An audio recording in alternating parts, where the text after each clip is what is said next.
পুজোর আগে আর উচ্ছেদ নয়। মুখ্যমন্ত্রীর আশ্বাসের পরেও রাতের অন্ধকারে ভেঙে গুঁড়িয়ে দেওয়া হল ঘাটাল বাসস্ট্যান্ড সংলগ্ন বাজারের একের পর এক দোকান।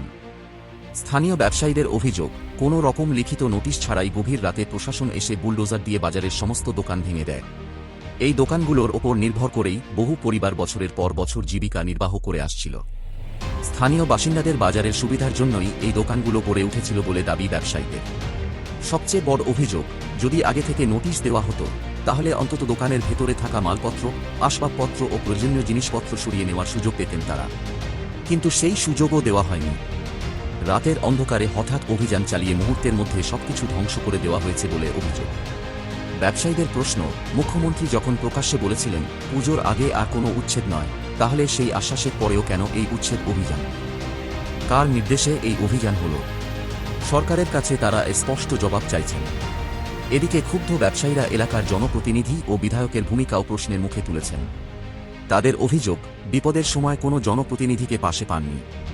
প্রশাসনের এই পদক্ষেপে বহু পরিবারের রুজিরোজগার আজ অনিশ্চয়তার মুখে। আজ আমরা আপনাদের শোনাব ক্ষতিগ্রস্ত ব্যবসায়ীদের মুখের বক্তব্য। তারা কি বলছেন, কি অভিযোগ তুলছেন এবং এলাকার বিধায়ক সম্পর্কে কি মন্তব্য করেছেন, সবকিছুই থাকছে এই প্রতিবেদনে। আমি আড়াইটার সময়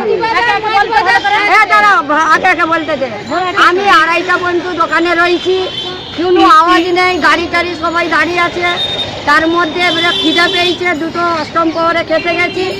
এবারে আমি খেতে বসেছি, আমার ছোটো লাঠি ছবিয়ে দেখাচ্ছে, দিদি তাড়াতাড়ি বাজারকে যাও, তোমার দোকান ভাঙছে।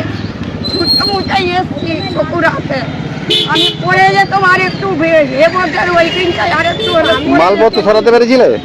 মালপত্র সরাতে পেরেছিলে? কিছু সরাতে পারিনি, আমার সব একবারে কাজমজ করে দিয়েছে।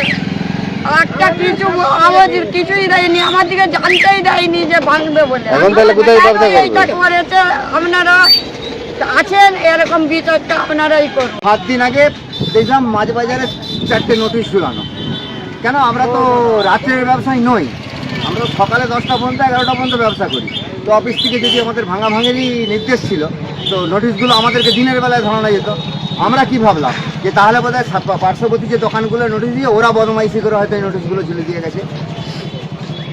আমরা কোনো মালপত্র সরাইনি, কোনো কিছু করিনি। কালকে হঠাৎ 3টে ওই 10-15 করে উড়াড় করে ওদিক দিয়ে ঢুকলো, ভাঙতে শুরু করলো।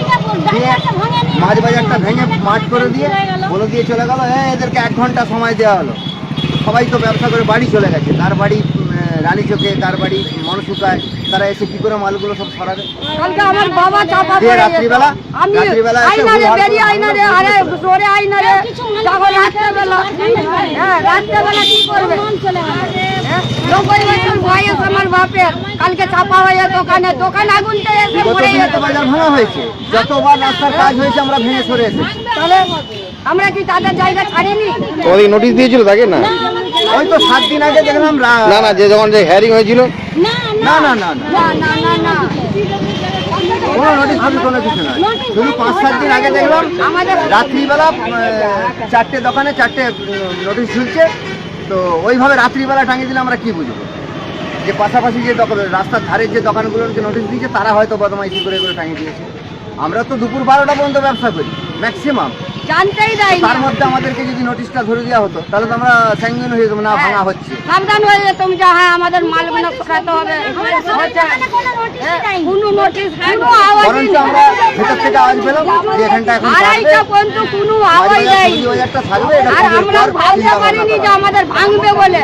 তা সত্ত্বেও আমাদের অন্ধকারে দোকানগুলোকে কিছু সরাতে দেয়। আমার কম করে 15,000 টাকার মাল পড়ে আছে দোকানে।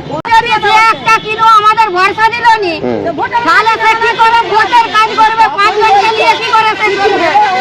আমরা শুধু এইটা বলতে চাই, আমাদের পাশে কে থাকে? চেয়ারম্যান থাকে, কমিশনার থাকে এবং এমএলএ থাকে। আমাদের পাশে এমএলএ থাকে, চেয়ারম্যান থাকে, আমাদের কমিশনার থাকে।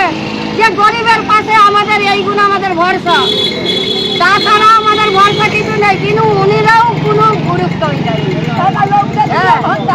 বলছে সরকারের জায়গা তারা দিবে, এইটা কি তার মুখে শেষ হয়েছে? এই কথাটা সে বললো,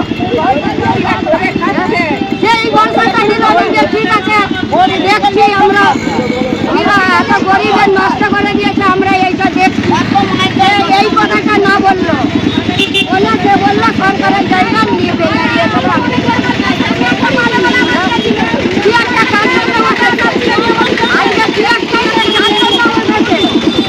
আপনারা দেখছেন বাংলার কণ্ঠ। আমি মুকুল। আপনাদের সঙ্গে আরও খবরাখবর জানতে চ্যানেলটি ফলো করে রাখুন।